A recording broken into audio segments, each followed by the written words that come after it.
Bonjour et bienvenue à l'entretien de France 24. Notre invité aujourd'hui est le président du Kenya, Uhuru Kenyatta. Monsieur le Président, merci d'être avec nous aujourd'hui.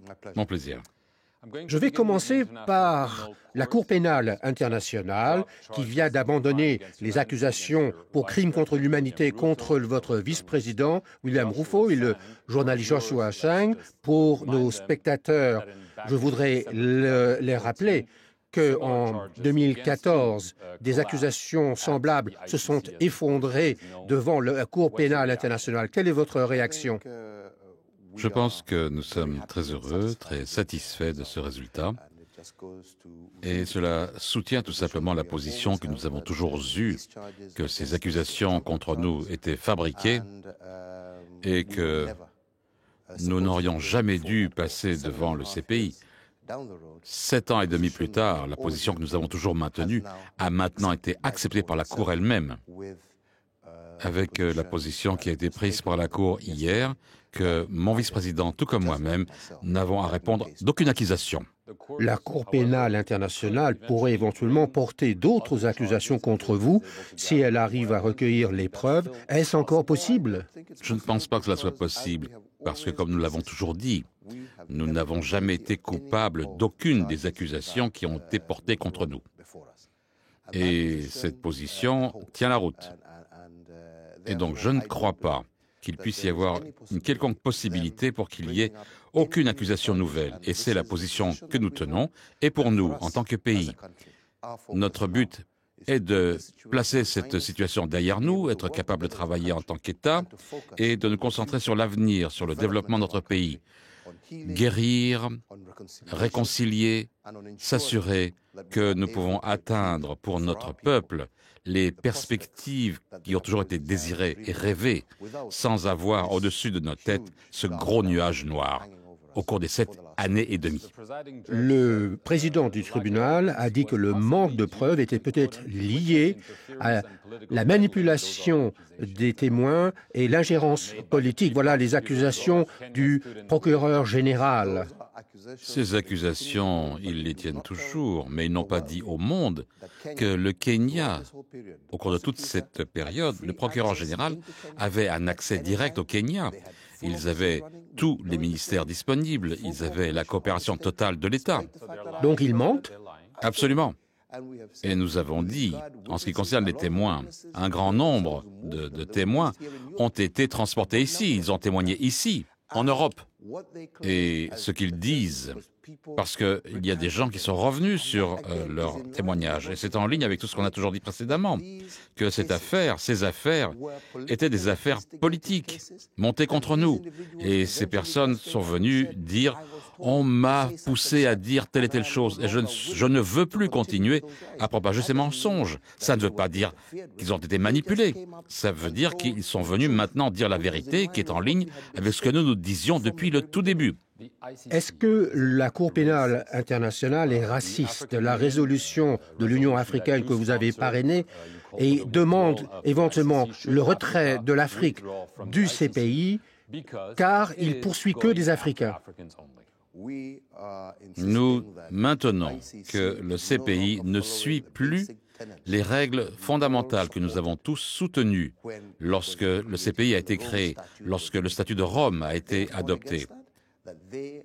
Ils ne suivent pas la jurisprudence, mais plutôt ils sont poussés à poursuivre des affaires spécifiques pour des raisons qui sont inconnues de la plupart d'entre nous.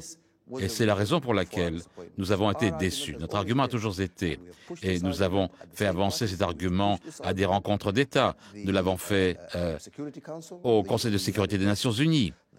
À moins que cet organisme ne soit réformé pour pouvoir se concentrer sur ce qu'il est censé faire de façon équilibrée et équitable, nous, le Kenya, nous, Africains, devons nous en retirer parce que nous ne pouvons pas avoir un tribunal qui poursuit des buts autres que ceux pour lesquels cette organisation a été créée. Je voudrais aborder quelque chose d'autre, à savoir les révélations des Panama Papers, une fuite majeure rapportée par plusieurs journaux sur les entreprises offshore le Kenya a été accusé, le président adjoint de la Cour est accusé d'avoir des liens avec 4 sociétés offshore pour mener des affaires au Royaume-Uni. Elle dit que tout est légal. Néanmoins, vous, en tant que président, est-ce que vous pensez qu'il faudrait examiner, enquêter cette affaire? Nous avons toujours dit qu'il fallait enquêter sur tous les délits. Je ne peux pas trop commenter sur cette affaire parce que, comme vous le voyez, je suis ici, donc je n'ai pas pu suivre cette affaire particulière. Mais il faut enquêter là-dessus, voir s'il y a eu véritablement des menées illégales. Et si tel est le cas? Eh bien, si ça s'est produit, s'il y a eu quelque chose d'illégal qui s'est produit, alors la justice devra suivre son cours. Mais moi, je ne peux accuser personne sans véritablement avoir eu accès à une enquête. Je ne suis pas au courant. Cela est en rapport avec la question de la corruption dont vous avez beaucoup parlé, qui est une menace pour la sécurité nationale. L'organisme de surveillance anticorruption croit que la plupart des Kenyans pensent que la corruption a augmenté depuis que vous êtes au pouvoir. Dans quelle mesure est-ce une préoccupation? J'ai vu des chiffres, la corruption est équivalente à un tiers du budget du Kenya. Dans quelle mesure est-ce une menace? Je crois qu'il faut mettre les choses dans le bon contexte. Pourquoi les gens disent ce qu'ils disent? Pourquoi y a-t-il une telle perception? C'est parce que, pour la première fois dans l'histoire du Kenya, il y a un gouvernement qui ne cache pas les affaires sous le tapis. Ce sont des problèmes du passé et même des problèmes de corruption actuels. Mais tout cela est mis sous le feu des projecteurs, y compris des membres de mon gouvernement ont été contraints de se démettre et doivent faire face à la justice. C'est inouï. Je voudrais aborder la guerre contre le terrorisme. Vous avez eu des échanges avec le président de la République française, vous avez rendu visite au service secret ici en France. Il y a un an, 148 étudiants ont été assassinés à l'université Garissa. En septembre 2013, il y a eu les attaques tragiques dans le centre commercial Westgate. Le niveau de la menace est-il très élevé encore au Kenya? Eh bien, le niveau de la menace n'est pas élevé au Kenya. Le niveau de la menace est élevé dans le monde entier. Aucun pays n'est immune de ce terrorisme. Ce que nous disons, c'est que nous avons intensifié nos efforts pour nous occuper de cette situation et en renforçant la sécurité, en renforçant notre capacité, le régime juridique pour pouvoir y faire face. Et nous croyons que nous l'avons grandement sous contrôle. Ça ne veut pas dire que nous sommes immunes à 100%. Comme je l'ai dit, aucun pays n'est immune à 100%. Et c'est la raison pour laquelle nous continuons à avoir des partenariats avec d'autres pays, comme nous le faisons en France, pour partager de la formation, pour partager du savoir-faire, pour savoir la façon dont on s'occupe de ces groupes de terroristes. Parce qu'ils sont véritablement une menace. Pas simplement pour les Kenyans, pas simplement pour les Français. Ils sont une menace pour la paix et la sécurité du monde. Est-ce que vous avez déjoué des complots récemment? Oui, très nombreux, de très nombreux. Tout comme ici, en France. Vous aussi avez eu beaucoup de menaces. Beaucoup ont été déjoués. Mais finalement, il se pourrait qu'une tentative arrive à ses fins. Mais nous devons poursuivre la coopération à la fois dans les efforts de contre-terrorisme que nous mettons en place, en termes de partage du renseignement, mais aussi en nous occupant des causes qui sous-tendent la radicalisation de nos populations pour y mettre un terme. Est-ce que l'organisation de l'État islamique, est-ce qu'il a des liens avec le Kenya? La police kenyane pense qu'une vingtaine de Kenyans sont allés en Libye. Comme vous le savez, au sein d'Al-Shabaab, il y a eu des divisions. Une partie a rejoint et a prêté allégeance à Daesh. Oui, c'est la même menace. Ils font certainement les choses de façon différente, mais pour moi, ce sont les sillons d'une même branche.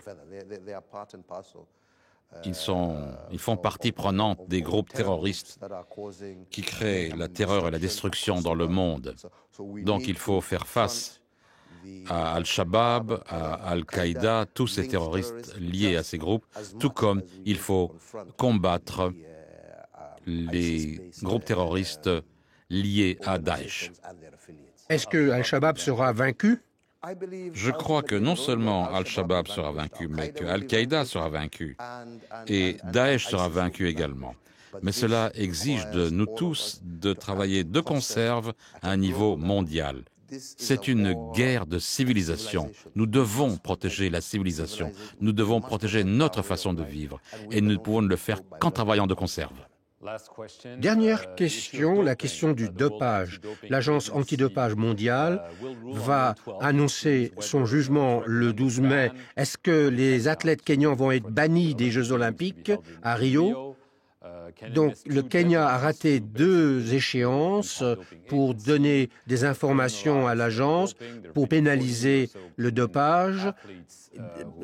Est-ce que le Kenya risque de rater les Jeux olympiques? Eh bien, nous espérons que ça ne sera pas le cas. Mais il y a un risque. Oui, la vérité, c'est que c'est ce que nous avons mis en avant. Chaque pays a une façon de formuler ses règles. Et on ne peut pas passer par-dessus les lois. Nous avons pris un engagement. La loi a été édictée par mon cabinet. Maintenant, elle doit passer par les divers processus de mise en place. Ça doit passer par le législateur, il doit y avoir une participation publique, mais le pays lui-même a pris des engagements. Et ce que nous disons, laissez nos processus s'accomplir. Ce que nous vous assurons, c'est que peut-être que nous ne serons pas à la date butoir, mais la date butoir devrait être placée selon les processus nationaux. Et je crois que dans les mois à venir, on aura pu passer par toutes les étapes nécessaires qui guident justement la façon dont nous établissons la loi au Kenya. Merci beaucoup, Président Kenyatta, d'avoir été notre invité. Merci beaucoup d'avoir regardé cet entretien sur France 24. Restez avec nous pour d'autres informations.